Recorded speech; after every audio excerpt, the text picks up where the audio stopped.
Hey everyone, today is day 111. It is April 20th on your calendar, and we are doing the 1 Year Chronological Bible reading plan, reading through the Bible chronologically, 365 days, 1 year to take through reading this.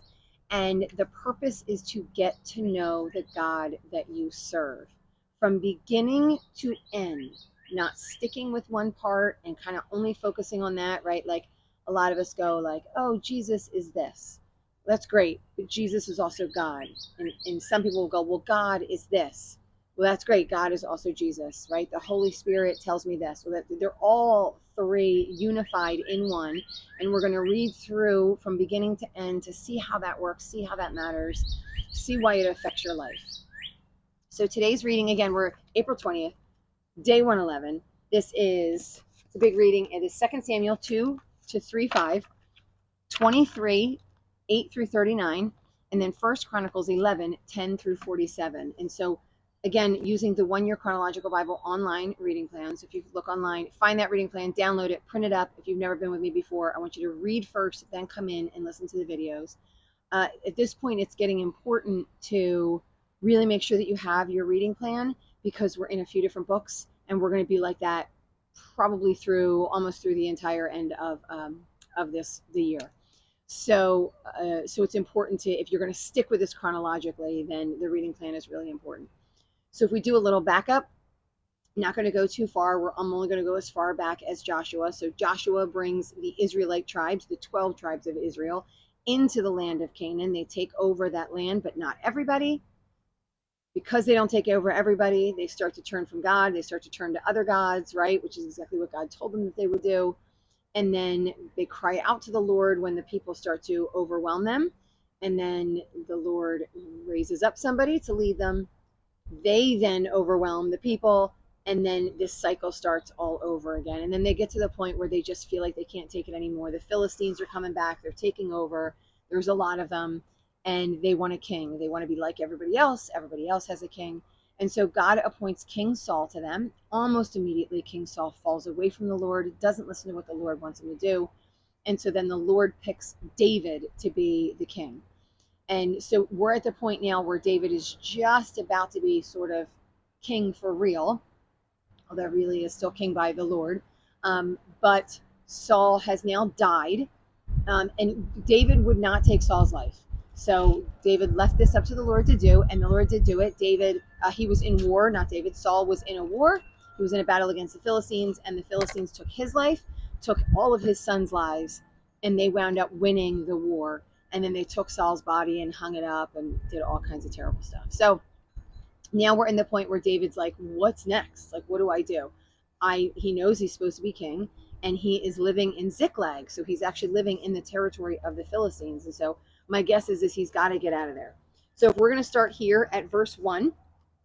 So we're in 2 Samuel 2, verse 1. In the course of time, David inquires of the Lord, because that's always, when he's smart, that's always what he's doing. He's inquiring of the Lord.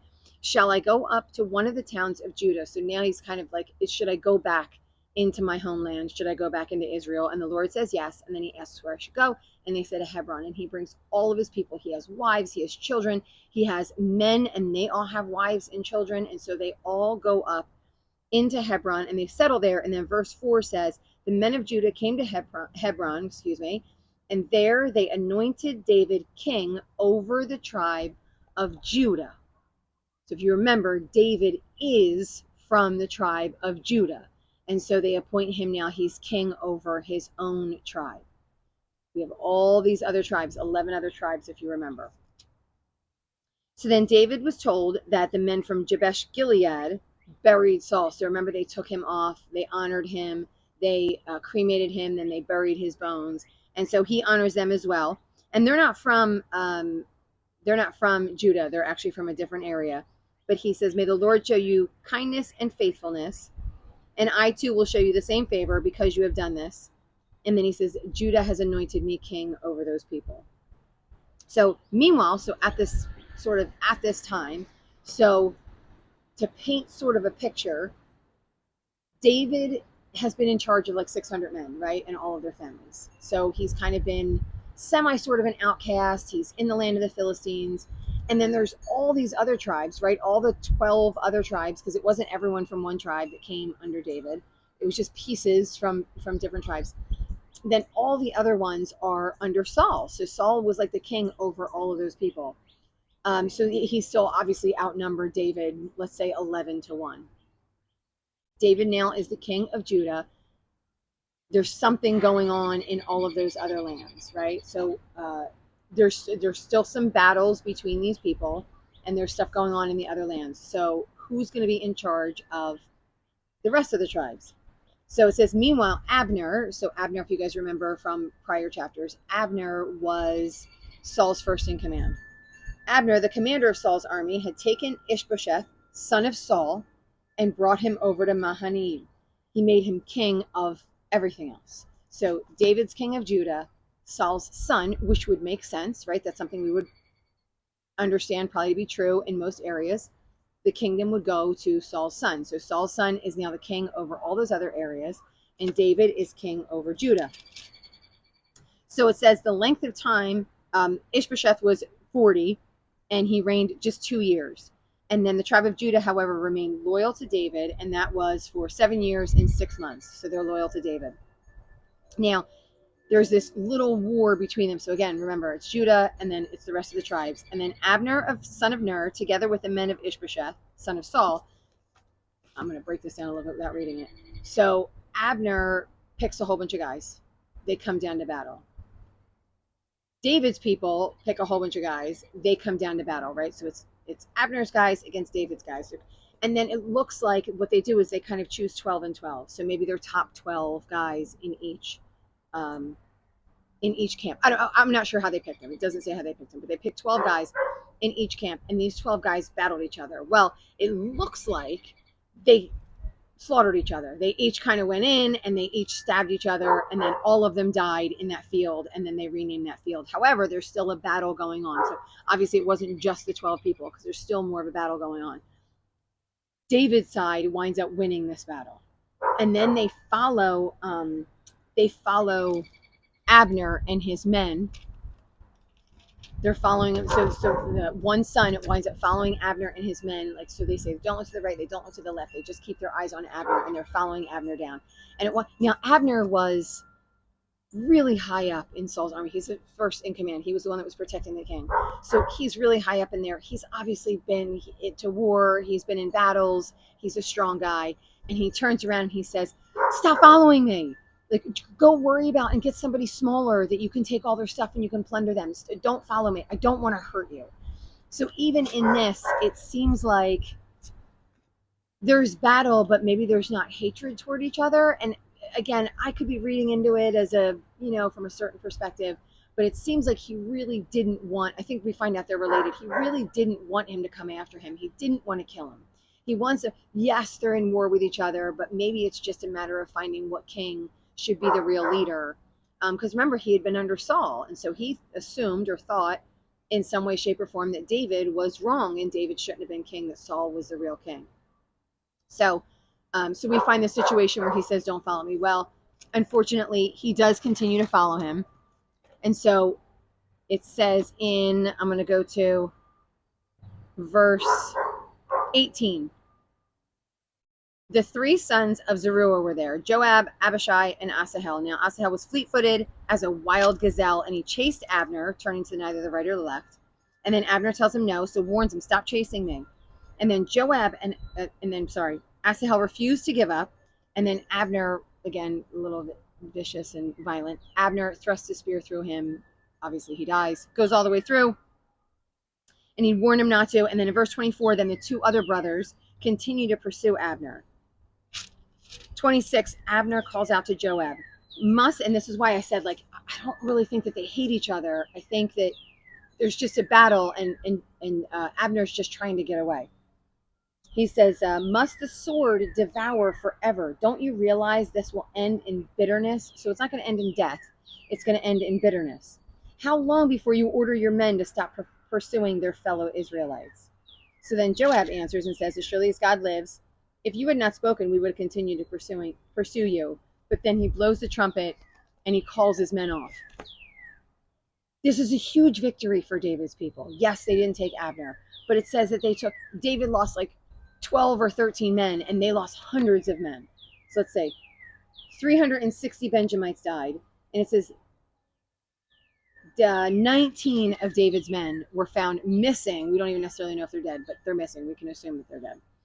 So then it says in verse 3:1, the war between the house of Saul and the house of David lasted a long time. So then they just kind of keep battling each other.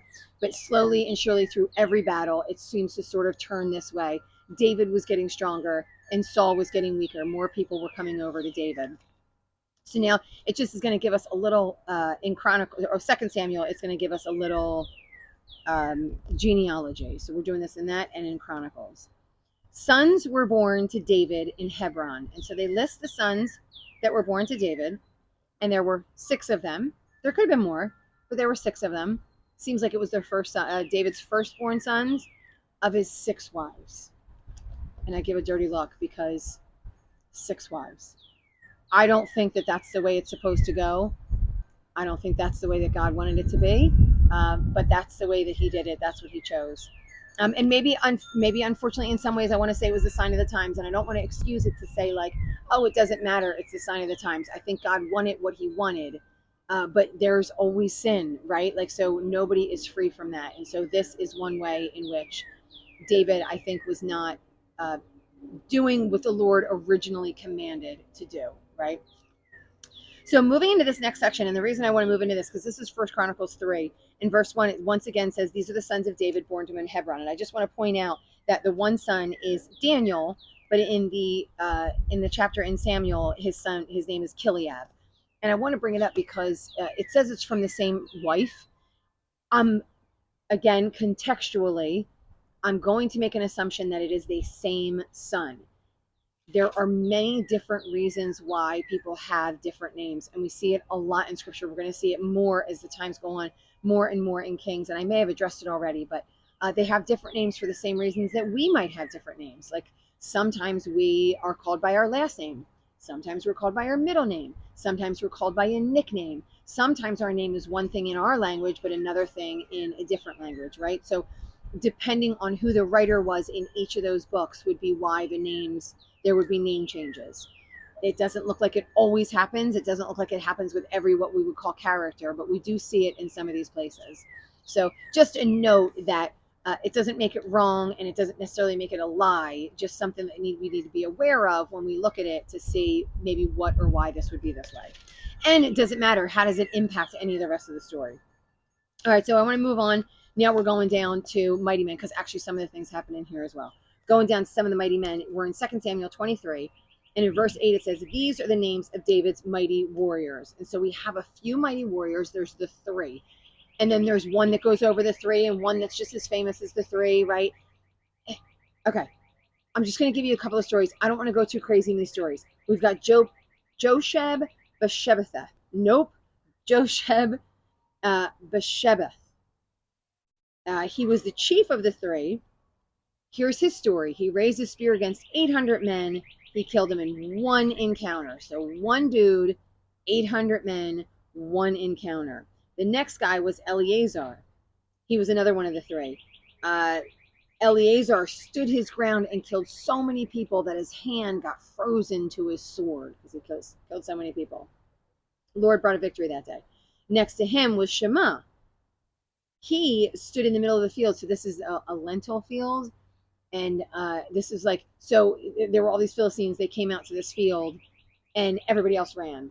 But he stood his ground. Now, what we could say is that he was standing his ground because this is what they were eating, maybe. And so it was important for him to stay, right? The point is, these are, I'm going to say, outlandish stories. Tall tales, so to speak. Could they be true? They could be true. I actually don't think the way in which they're stated, they're true. I think they're exaggerations on purpose. Now, I want you to take this with me with a grain of salt, because if I get comments, some comments may be like, what? Why would you say that? The Bible is true. And I believe the Bible is true.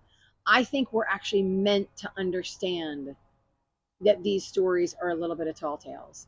One, we actually get the story in a different version. So I just want to open up this different version.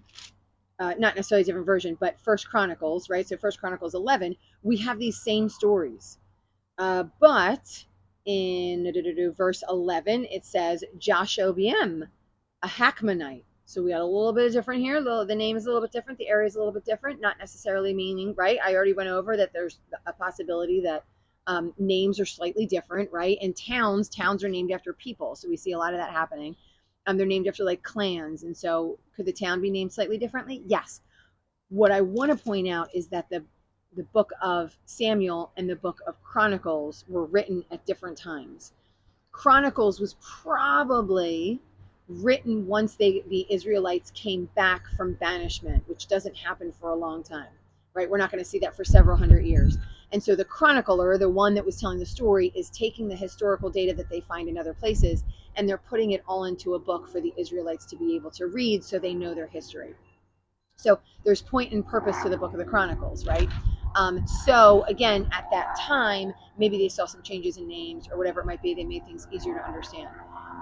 But there are some discrepancies here. So Jashobeam, a Hakmonite, again, maybe a little bit different. He was the chief of the officers, which they said that about this guy over in 2 Samuel 23:8. And it says, he raised his spear against 300 men, whom he killed in one encounter. Again, completely outrageous. 300 men is a ridiculous amount of men for one person. Killed him in one encounter. Then after him was Eleazar. And then we say that there was a field full of barley, not lentils, barley. The troops fled from the Philistines, but he took his stand in the middle of the field. In the other story, it wasn't Eleazar, it was Shema. In this section, we don't even meet Shema. We don't even have him in here. And so my point, because then we go down in 2 Samuel 23, we come down to verse 18 and we meet Abishai, brother of Joab, chief of the three. He raised his spear against 300 men whom he killed and became as famous as the three. So are we talking about in 1 Chronicles 11, are we talking, when we talk about Jashobeam, are we talking about Abishai? Right? So like there's just these small amount of discrepancies in here, but there's actually a point, and the point is I think the outrageousness of the story. So again, a little bit of a tall tale, but not a tall tale because these men weren't mighty warriors. They were mighty warriors, right? And so some of these stories grow and change just a little bit, because one of the other stories that's in there that they talk about the mighty men was when David was really thirsty. They tell us a couple times. David was really thirsty. He's crying out for water. Oh, I'm so thirsty. And these mighty men jump over into the land of the Philistines. They come and get water, and then they bring this water back to David, and they give it to him to drink. And David's like, oh, I can't drink this. This is like the blood of, I can't drink this because of the blood that you almost shed by going over there. Well, I want to note, and again, this is a perspective of mine, right? So some of these stories maybe don't have necessarily a lesson or not right or wrong or whatever, right? This is a chronicle or somebody telling the story. So bear with me when I go over some of these things. In some ways, I would see that as disrespectful. They risk death to go get their leader whom they love so much water, and then you say I can't even drink it, even though you were the one that was begging for water in the first place. It could be that David loves the Lord so much that he won't risk drinking it. So lots of these things kind of to work through to help understand. But I think the point, the reason for all of these stories is the recognition that David was surrounded by these massive, larger than life, right? Amazing people were surrounding David. So these people loved David so much. Like they were like, I don't want to say gods, because certainly not that, but they were astounding in and of themselves. I'm thinking Hercules, but I know Hercules is considered part god. But these were James Bond, right? So as we would know it, right? James Bond. This was somebody like a James Bond and a real person, James Bond, but maybe the story is a little exaggerated. And they decided that they were going to come around and submit themselves to David. So I think that that's the point that the author is trying to get across, is that these people were magnificent, they were mighty men, they were amazing warriors, they were not to be messed with. They could take down a whole army all by themselves. And they came and they served under David. That's what I think we're supposed to be getting across. Again, bear with me. I would love to hear your thoughts on this, because this is just a really interesting passage, right? And trying to parse through it a little bit. It's a little bit tough. So I would love to hear what you guys have to say about that. So some of my commenters, I'd love to hear what your thoughts are. All right, so if we move down a little bit, we've even got this at Benaniah, same thing. He kills a lion, right? He performs these great exploits. He does all these amazing things, and they were all around. So then we get into this next little section where among the 30, now we have a list of all the people of who kept themselves close to David. And so we see this in 2 Samuel, and we also see this in the book of the Chronicles. But again, some of the names are different, and there's some additional names in the book of Chronicles, right? So we see from like verse 42 down, we see a whole bunch of extra names.